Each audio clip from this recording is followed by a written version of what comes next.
জন্য শোভনীয় ভালো। যদি আল্লাহ রসুল বলেছেন ছেলে ও ছেলের সম্পদ তার পিতার, ছেলে নিজেই নিজের মালিক নয়, ছেলে এবং তার ছেলের অর্থ সম্পদ তার পিতার, এ কথা আল্লাহ রসুল বলেছেন। তারপরেও পিতা যতদিন কাজ করে খেতে পারবে তিনি কাজ করে খাবেন, এটাই আল্লাহর আদেশ। সম্মানিত দিনী ভাই বোন, বিষয়টি মসজিদের সাথে সম্পৃক্ত।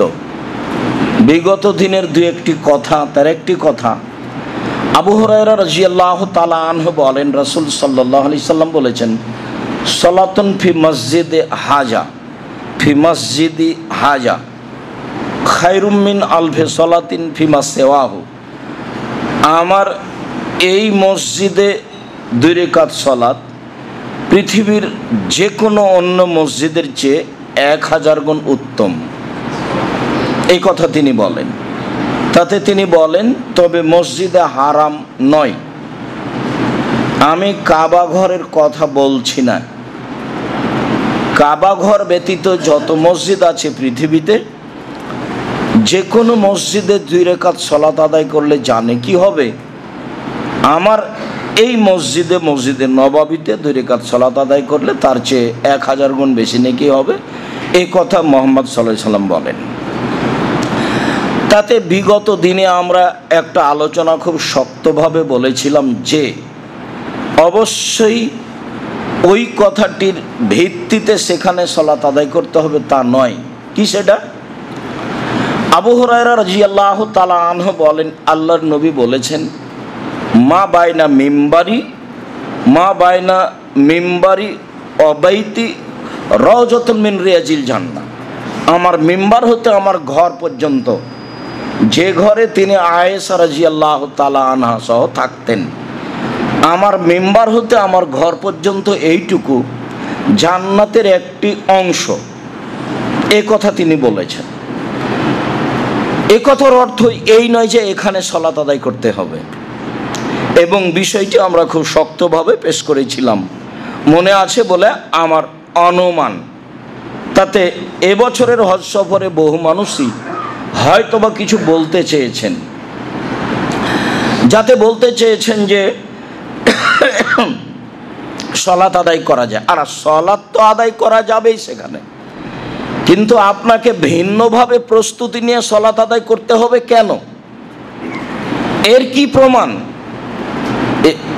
এইটুকু তাতে আমি বলেছি, আল্লাহর নবী বলেননি, সাহাবীগণ বলেননি, তাবেঈগণ করেননি, তাবেঈগণ করেননি, পৃথিবীর কোনো বিদ্বান এ কথা বলেননি যে এখানে সালাত আদায় করলে বেশি নেকি হবে। বলে হিসাব ওই কথা আবারও চূড়ান্তভাবে বলছি, মসজিদ নববী বর্তমানে যা আছে, 100 বছর পরে যদি তার চেয়ে আরও 10 গুণ বেশি হয়ে যায়, যে পর্যন্ত এরিয়া করা হবে সেই পর্যন্ত কোনো এক জায়গায় 2 রাকাত সালাত আদায় করলে পৃথিবীর যে কোনো মসজিদ থেকে 1000 গুণ বেশি নেকি হবে, এ কথাই ঠিক। এটা হলো মসজিদে নববীর মান।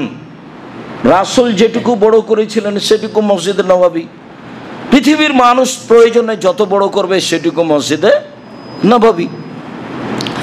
এর অর্থ এই নয় যে যেটুকুকে তিনি রাওজাতুন মিন রিয়াজিল জান্নাহ বললেন সেইটুকুতে সালাত আদায় করতে হবে।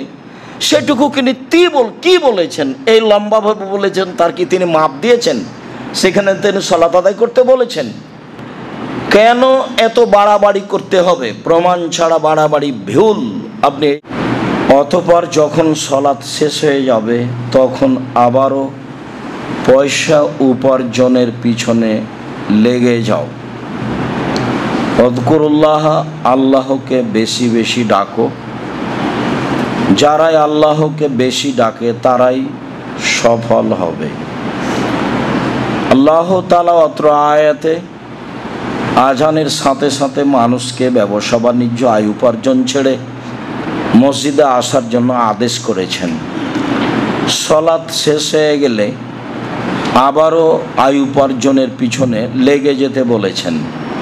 তাতে তিনি বলেছেন, তুমি তোমার শরীরের গতি অনুযায়ী আল্লাহকে ডাকো, তুমি সফল হয়ে যাবা। এ কথা আল্লাহ তাআলা বলেন। তাহলে কাজের ফাঁকে ফাঁকে আল্লাহকে ডাকতে হবে। আমরা এই আয়াতের আলোচনা বিগত দিনে বুঝেছি যে ছুটির দিন বলে কোনো দিন নেই, উপার্জনের জন্য কোনো দিবস নেই। মানুষ প্রতিদিন উপার্জন করবে, এইটা আল্লাহর আদেশ।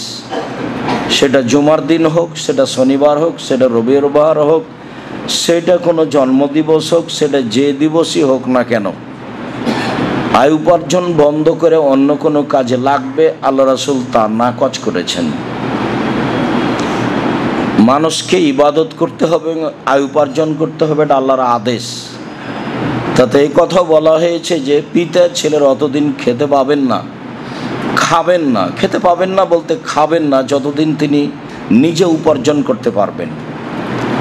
পিতা নিজে উপার্জন করে খাবেন, এটাই তার জন্য শোভনীয়, ভালো। যদি আল্লাহ রাসূল বলেছেন ছেলে ও ছেলের সম্পদ তার পিতার, ছেলে নিজেই নিজের মালিক নয়, ছেলে এবং তার ছেলের অর্থ সম্পদ তার পিতার, এ কথা আল্লাহ রাসূল বলেছেন। তারপরেও পিতা যতদিন কাজ করে খেতে পারবে তিনি কাজ করে খাবেন, এটাই আল্লাহর আদেশ। সম্মানিত দিনী ভাই বোন, বিষয়টি মসজিদের সাথে সম্পৃক্ত। বিগত দিনের দু একটি কথা, তার একটি কথা আবু হুরায়রা রাদিয়াল্লাহু তাআলা আনহু বলেন, রাসূল সাল্লাল্লাহু আলাইহি সাল্লাম বলেছেন, সালাতুন ফি মসজিদে হাজা, ফি মসজিদি হাজা খায়রুম মিন আলফি সালাতিন ফিমা সিওয়াহু। আমার এই মসজিদে 2 রাকাত সালাত পৃথিবীর যে কোনো অন্য মসজিদের চেয়ে 1000 গুণ উত্তম, এই কথা তিনি বলেন। তাতে তিনি বলেন, তবে মসজিদে হারাম নয়।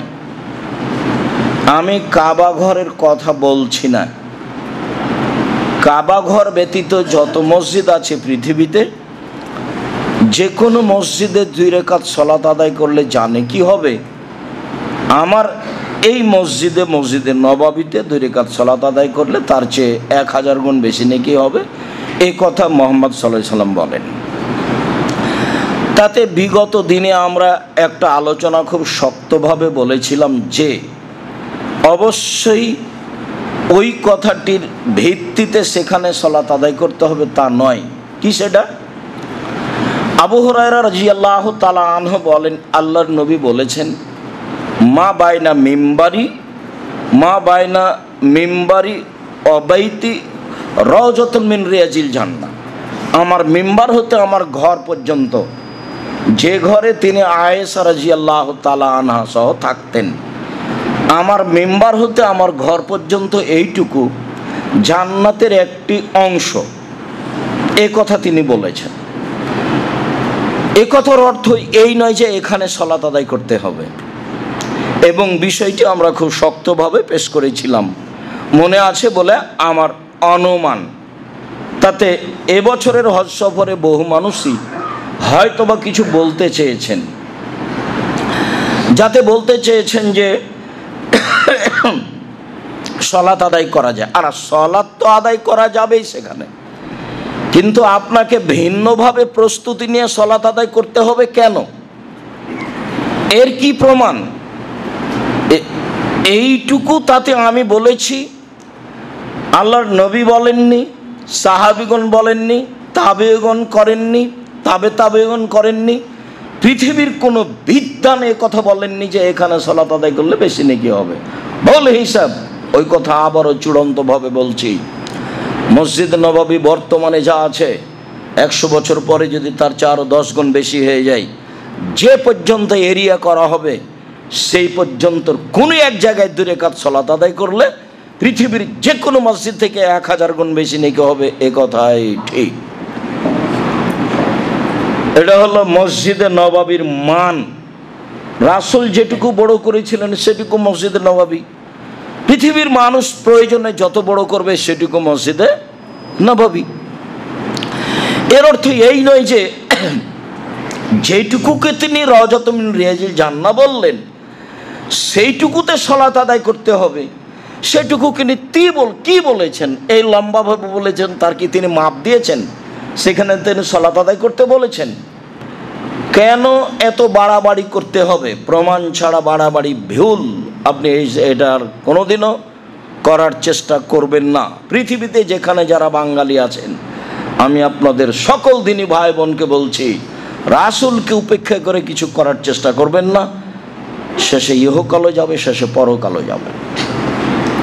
কম করেন সেটাই ভালো, বেশি করে বিদাত করবেন সেটা ভালো নয়। রাসূল সাল্লাল্লাহু আলাইহি সাল্লাম বলেছেন, আব্দুল্লাহ ইবনে উমর বলেন যে কানান নবী সাল্লাল্লাহু আলাইহি সাল্লাম ইয়াতি মসজিদ কুবা কুল্লা সাবতিন মাশিয়ান ওয়া রাকিবান।